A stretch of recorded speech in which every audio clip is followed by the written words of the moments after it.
Assalamualaikum warahmatullahi wabarakatuh. Perkenalkan, saya Ginaulia Ramadhani, mahasiswa pertanian Prodi Agribisnis Universitas Tadulako dengan NIM E32123236. Saya membuat video ini untuk melakukan pemenuhan tugas pada mata kuliah Sosiologi Pertanian dengan tema interaksi sosial dan proses sosial. Apa sih itu interaksi sosial dan proses sosial? Jadi, interaksi sosial merupakan kunci dari semua kehidupan sosial. Karena tanpa interaksi sosial, tidak akan mungkin ada kehidupan bersama. Interaksi sosial adalah hubungan timbal balik yang dinamis antara individu dan individu, antara individu dan kelompok, atau antar kelompok dengan kelompok, baik dalam kerjasama, persaingan, ataupun pertikaian. Sedangkan proses sosial adalah setiap interaksi sosial yang berlangsung dalam suatu jangka waktu yang sedemikian rupa, sehingga menunjukkan pola-pola pengulangan hubungan perilaku dalam kehidupan bermasyarakat. Baik dari hasil penjelasan tentang interaksi sosial dan proses sosial. Adapun jenis-jenis interaksi sosial seperti interaksi primer, interaksi sekunder, serta interaksi sosial dalam berbagai konteks seperti keluarga, sekolah, dan masyarakat. Baik, saya akan menjelaskan masing-masing dari interaksi sosial. Yang pertama ada interaksi primer. Interaksi primer terjadi antara individu yang memiliki kontak langsung dan pribadi satu sama lain. Ini seringkali melibatkan hubungan yang dekat seperti antara anggota keluarga atau teman dekat. Yang kedua ada interaksi sekunder. Interaksi sekunder terjadi antara individu yang tidak memiliki kedekatan yang sama seperti dalam interaksi primer.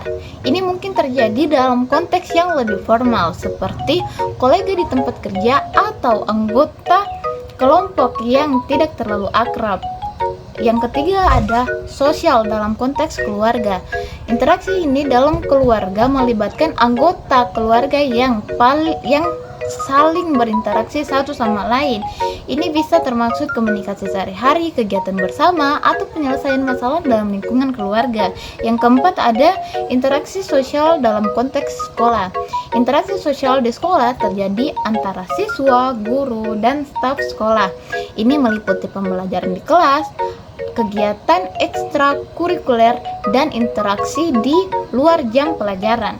Yang kelima ada interaksi sosial dalam konteks masyarakat. Interaksi sosial dalam konteks masyarakat melibatkan individu atau kelompok yang terlibat dalam kegiatan sosial, ekonomi, dan budaya dalam lingkungan yang lebih luas. Ini termaksud interaksi di tempat kerja, di tempat umum, atau dalam organisasi masyarakat. Adapun faktor-faktor yang sangat mempengaruhi interaksi sosial. Yang pertama ada faktor budaya. Faktor budaya memainkan peran penting dalam menentukan norma-norma, nilai-nilai, dan aturan yang mengatur interaksi sosial dalam suatu masyarakat. Budaya dapat mempengaruhi cara individu berkomunikasi, bersikap, dan memperlakukan orang lain. Yang kedua ada norma sosial. Norma sosial adalah aturan tidak tertulis yang mengatur perilaku individu dalam masyarakat. Norma-norma ini mencangkup apa yang dianggap sebagai perilaku yang dapat diterima atau tidak dalam suatu konteks tertentu. Contohnya, norma sopan santun dalam percakapan atau norma kesopanan dalam berpakaian. Yang ketiga ada nilai-nilai. Nilai-nilai merupakan keyakinan atau prinsip yang dipegang oleh individu atau masyarakat yang mempengaruhi pandangan mereka terhadap dunia dan cara mereka berinteraksi dengan orang lain. Faktor-faktor seperti pendidikan, pekerjaan, dan status ekonomi dapat mempengaruhi cara individu berkomunikasi, membangun hubungan, dan memilih lingkungan sosial mereka. Dari beberapa penjelasan saya sebelumnya, mungkin kalian belum terlalu memahami tentang interaksi sosial. Agar kita bisa lebih memahami tentang interaksi sosial, ada beberapa teori-teori atau pendekatan yang digunakan untuk memahami interaksi sosial, seperti teori pertukaran sosial, konflik sosial, atau konstruksi sosial. Yang pertama ada teori pertukaran sosial. Teori ini mengemukakan bahwa individu melakukan interaksi sosial berdasarkan pertimbangan manfaat dan biaya yang mereka harapkan dari interaksi tersebut. Mereka cenderung memilih tindakan yang memberikan manfaat maksimal dengan biaya yang minimal. Yang kedua ada teori konflik sosial. Teori ini menekankan pada konflik atau pendekatan kepentingan antara individu atau kelompok dalam masyarakat. Konflik sosial dapat timbul dari persaingan sumber daya, perbedaan kepentingan, atau ketidaksetaraan dalam distribusi kekayaan dan kekuasaan.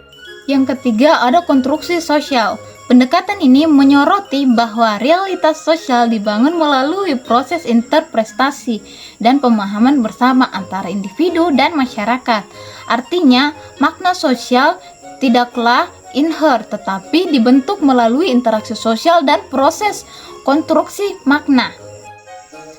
Tidak hanya teori-teori, ada pun beberapa contoh-contoh dari kehidupan sehari-hari yang dapat mengilustrasikan konsep-konsep interaksi sosial dan proses sosial.